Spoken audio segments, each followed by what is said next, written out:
Hi friends, welcome back to our channel. இன்றைக்கி நம்ம வீடியோவில் 5th மந்த் ஸ்கேன், அதாவது அனாமலி ஸ்கேன் பற்றின டீட்டெயில்ஸ் தான் பார்க்க போகிறோம். முதல்ல இந்த வீடியோவை எப்படி கன்சீவாக இருக்கவங்க தான் பார்த்துட்ருப்பீங்க. உங்கள் எல்லாருக்கும் மிகப்பெரிய கன்கிராக்ஸ். நம்ம சேனலில் இதுதான் ஃபஸ்ட் டைம் பார்க்குறீங்க அப்படின்னா சப்ஸ்கிரைப் பண்ணிவிட்டு பாருங்கள்.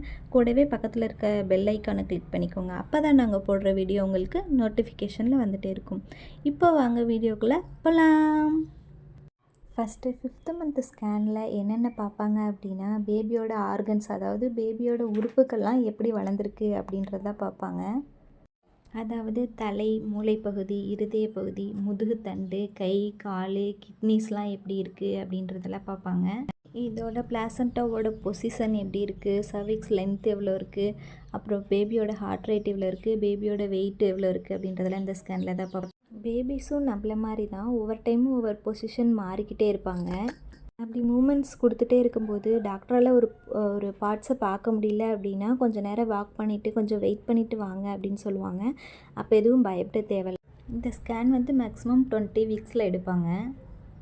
ஆக்சுவலாக இது பார்த்திங்கன்னா என்னோடய 5th மந்த் ஸ்கேன் ரிப்போர்ட்டு. இதில் ஃபஸ்ட்டு சிங்கிள் இன்ட்ராயூட்ரைன் அப்படின்னு சொல்லி கொடுத்துருக்காங்க. அதாவது ஒரு பேபி தான் இருக்குது அப்படின்னு சொல்லி கொடுத்துருக்காங்க. அடுத்து சர்விக்ஸ் லென்த் எவ்வளோ இருக்குது அப்படின்னு சொல்லி கொடுத்துருக்காங்க. அடுத்து ப்ளசண்டா, அதாவது பேபி என்ன பொசிஷனில் இருக்காங்க அப்படின்னு சொல்லி கொடுத்துருக்காங்க. லிக்யூர் அப்படின்னா பனிக்கூடத்தோட நீர் தேவையான அளவு இருக்குது அப்படின்னு சொல்லி கொடுத்துருக்காங்க. அம்பிளிக்கல் கார்டு, அதாவது தொப்புள் கொடி 3 கார்டாக இருக்குது அப்படின்னு சொல்லி கொடுத்துருக்காங்க. அடுத்து ஃபீட்டல் ஆக்டிவிட்டி தெரியுது அப்படின்னு சொல்லி கொடுத்துருக்காங்க.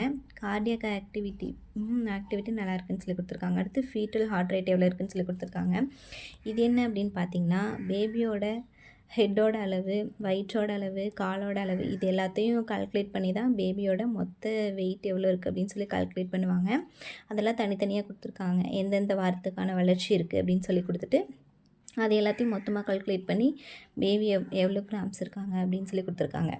ஹெட்டல் அனாட்டமியில் என்னென்ன ஆர்கன்ஸ் பற்றி பார்த்துருக்காங்கன்னு பார்க்கலாம். ஃபஸ்ட்டு ஹெட்டு, அடுத்து நெக்கு, முதுகுத்தண்டு, ஃபேஸு, லங்ஸு, அடுத்து ஹார்ட்டு, அடுத்து வயிற்று பகுதி, அடுத்து கிட்னிஸு, இதெல்லாம் நார்மலாக இருக்குது அப்படின்னு சொல்லி கொடுத்துருக்காங்க. இம்ப்ரெஷனில் இந்த ஸ்கேன் எப்போ எடுத்திருக்காங்கன்னு சொல்லி கொடுத்துருக்காங்க. அடுத்து இந்த ஹெட்டோட அளவு, அப்டாமனோட அளவு, ஃபீட்டோட அளவு, இதெல்லாம் சேர்த்து பேபியோட கிராம்ஸ் எவ்வளோ இருக்குது அப்படின்னு சொல்லி கொடுத்துருக்காங்க. இப்போ 5th மந்த் ஸ்கேன் பற்றின டீட்டெயில்ஸ் பற்றி உங்களுக்கு தெரிஞ்சிருக்கும்னு நினைக்கிறேன். இதில் ஏதாவது டவுட் இருந்துச்சுன்னா மெசேஜ் பண்ணுங்கள். தேங்க்ஸ் ஃபார் வாட்சிங். பாய்.